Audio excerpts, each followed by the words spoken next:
నువ్వేంటి ఇక్కడ? అది అడగాల్సిందే నేను. ఉమా, కవిత ఇక్కడే డెంటిస్ట్ కి సెటిల్ అయిపోయింది. ఓ ఇండియాలో ఏం బేగలేక ఇక్కడికి వచ్చి పళ్ళు బీగుతుంది అనమాట. సిటీలో అయితే ఫ్రెష్ ఆక్సిజన్ 40% దొరుకుతుంది, ఇక్కడైతే 80% ప్యూర్ ఆక్సిజన్ దొరుకుతుంది. అలా అయితే అందరం ఇలా ఐసీయూలో జాయిన్ అవుతాం. అక్కడైతే 100% ఆక్సిజన్ దొరుకుతుంది. ఫస్ట్ టైం ఏంటి? ఒక కొండ ఇంకో కొండ ఎక్కడం చూడటం. ఎంత పెద్ద మాలమ్మా, తిరగాలంటే ఒక్కరోజు సరిపోదు. ఏమైనా కొనాలన్నా ఒక జీతం సరిపోదు. మామయ్య, మనోడు మంచి అదృష్టవంతుడు. ఆ? లేకపోతే మన మధ్యలో కూర్చుని మనతోటి ఇలాంటి ట్రిప్ అంటే మామూలు విషయమా? అవును, మీది పెద్ద టిప్ సుల్తాన్ ఫ్యామిలీ మరి. పెంట్ హౌస్ రా, ఓ సెల్ఫ్ దిగుదాం. సెల్ఫ్లు అల్మారాలు కాదు, సెల్ఫీలు అంటారు. ఏదో ఇట్లా దిగుదాం రా.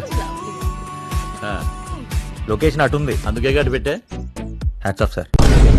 నాకు ఇంకో అమ్మాయి ఉండి ఉంటే ఖచ్చితంగా నీకే ఇచ్చి పెళ్లి చేసేవాడిని. ఉన్నప్పుడు ఎవరో లేనప్పుడు ఆఫర్లు